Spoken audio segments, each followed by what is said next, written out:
নমস্কার বন্ধুরা, কেমন আছেন? আমি ডক্টর প্রবীর বাসু ফিরে এসেছি একটি ভিডিও বার্তা নিয়ে। যারা আমার সাথে আছেন, সবসময় আমার ভিডিওগুলোকে দেখছেন, কমেন্ট করছেন, তাদেরকে আমার সত্যি বলে আমি ভেরি থ্যাঙ্কফুল যে আপনারা আমাকে সাপোর্ট করছেন এই প্রচেষ্টায়, যে ছোট ছোট ভিডিও বার্তার দ্বারা আপনাদের পৌঁছে দেওয়া যে অনেক কিছু আমাদের পুরুষ মানুষের প্রবলেম হয়, যেটা আমরা সচরাচর আমরা খুব একটা ওয়াকিবহাল নয় বলে আমরা খুব একটা গুরুত্ব দিই না, কিন্তু সেটা এক সময় পরে এমন একটা মাত্রায় পড়ে যায়, তখন আমাদের ডাক্তারবাবুকে ছোটাছুটি কি হবে চিন্তা ভাবনা, কারোর সাথে আবার ডিসকাসও করা যায় না, এত কিছু প্রবলেম দেখা দেয়। ঠিক তেমনই একটা প্রবলেম নিয়ে আজকে বলতে চলেছি। অনেকের কাছে এই প্রবলেমটা হয়, আমি বলবো।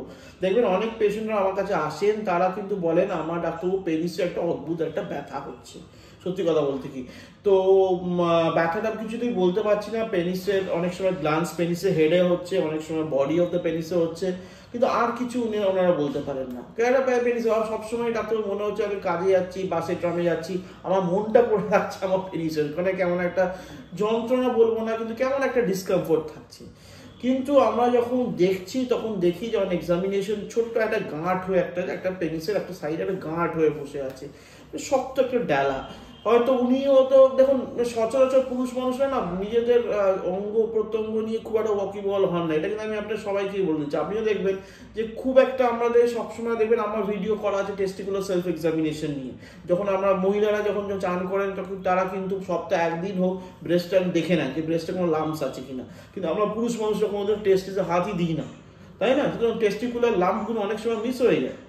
যখন বড় হয়ে যায় তখন বা পার্টনার বলেন যে আমার আমার টেস্টিসের একটা লাম্প পাই, তখন আমরা ডাক্তারবাবুর কাছে যাই, সেটা তো অন্য ব্যাপার না। ঠিক তেমনই আমরা পেনিসে হয়তো হাতই দিই না, ছোট্ট একটা গাঁট হয়ে বসে আছে, এবং তখন আমরা হিস্ট্রি নিয়ে দেখতে পারি যে উনি যে ভদ্রলোক সেক্সের অনেক প্রবলেম আছে, উনি যখন সেক্স করতে যান ইরেকশন হয় না, এবং সফট পেনিস নরম অবস্থাতে দেখুন পার্টনারের বলবে যে না সেক্স করো সেক্স করো সেক্স করো, এবং তার পক্ষেও সম্ভব না, কি করে করবে? একটা দাঁড় করিয়ে তো দড়ি বেরোতে করতে পারেন না, নরম অবস্থাতে অগত্যা সেক্স করতে হচ্ছে। এবং নরম অবস্থায় সেই পেনিসে যখন বাজায় না গিয়ে ঠক্কর খাচ্ছে, তখন কিন্তু বারবার মাইক্রো ইঞ্জুরির দ্বারা একটা প্লাক তৈরি হচ্ছে, তাকে বলা হয় পেরোনিক প্লাক, এবং সব কিছু মিলেমিশে শুরু হয়ে গেল পেরোনিক ডিজিজ। সুতরাং ছোট্ট একটা ব্যাপার, পুরুষ মানুষ একজন ডাক্তারের কাছে এলেন, বললেন আমার পেনিসে একটা অদ্ভুত একটা ব্যথা, চিনচিনে ভাব, টনটনে ব্যথা, আমি বুঝতে পারছি না, ডাক্তারবাবু সবসময় মনটা পড়ে থাকছে। কিন্তু কত বড় ব্যাপার দেখুন, যদি আপনি ব্যাপারটাকে আপনি নজরআন্দাজ করেন, যদি আপনি নজর না দেন, তাহলে কিন্তু ওই জিনিসটা একটা পেরোনিক ডিজিজ মতো একটা প্রবলেম। দেখুন এটা কোনো ক্যান্সার না। আমার নিশ্চয়ই আপনার ভিডিওগুলো দেখেছেন, আমার পেরোনিক ডিজিজ নিয়ে আরও 2-3টে বিস্তৃতভাবে ভিডিও করা আছে। এছাড়াও পেরোনিক ডিজিজ নিয়ে কোর্স করা আছে, যদি আপনি ভিডিও কোর্সটা করতে চান বিস্তৃতভাবে কীভাবে হয়, কেন হয়, তার চিকিৎসা কী, সেটা কিন্তু আপনি drprobirbasu.com ওই ওয়েবসাইটে গিয়ে ভিডিও কোর্সের সেকশনে গিয়ে আপনি কিন্তু পারচেস করতে পারেন।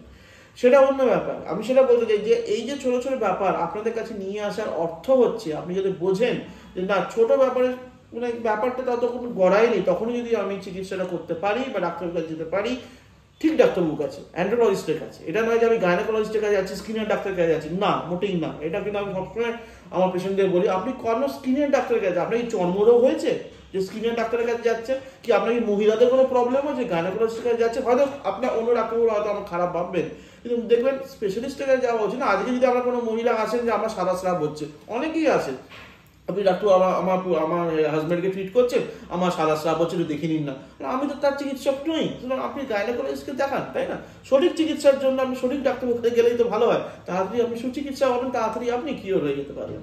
এইটুকু রইল। আজকে যারা যারা আমাকে ফলো করছেন, নিশ্চয়ই আপনার কাছে আমার বিনীত আবেদন থাকবে, আপনি যদি না আমার চ্যানেলটাকে সাবস্ক্রাইব করতে পারেন, প্লিজ চ্যানেলটা সাবস্ক্রাইব করবেন, ভিডিওটা লাইক করবেন, তাহলে কি একটা মোটিভেশন থাকে না আপনাদের কাছে আমি পৌঁছতে পারছি। নিশ্চয়ই কমেন্ট করবেন, এবং আমাকে যদি দেখাতে চান, কলকাতা আমার চেম্বারের নাম্বার দেওয়া থাকছে 7603081355, আপনি আসতে পারেন। এছাড়াও যারা দূরে দূরে থাকেন, অনেকে ডাক্তার বলে ডাক্তারবাবু আমি তো ঝাড়খণ্ডে বসে আছি, আমি তো ডাক্তারবাবু আমি ইউপিতে বসে আছি, আর কি করে আসবো এই শীতকালে? দরকার নেই, আমার ওয়েবসাইট, আপনার সবার কাছে অ্যান্ড্রয়েড ফোন আছে, অ্যান্ড্রয়েড ফোনে ডক্টর প্রবীর বাসু টাইপ করবেন, আমার ভিডিও অ্যাপটি পেয়ে যাবেন, আমার অ্যাপটি পেয়ে যাবেন, অ্যাপে রেজিস্ট্রেশন করে আপনি অনলাইন কনসালটেশন করতে পারেন। Very easy, very easy. এটা নয় যে আপনি আমার সাথে যোগাযোগ করতে পারবেন না। তাহলে আমার ফোন নাম্বারটা দিয়ে রাখলাম, চেম্বারের নাম্বারটা কলকাতার, এবং আমার ভিডিও আমার অ্যাপের লিঙ্কটাও আমি দিয়ে দিলাম। আজকের জন্য এইটুকুই। নিশ্চয়ই কমেন্ট করতে থাকবেন, আমি আবার আসবো নতুন ভিডিও নিয়ে। নমস্কার।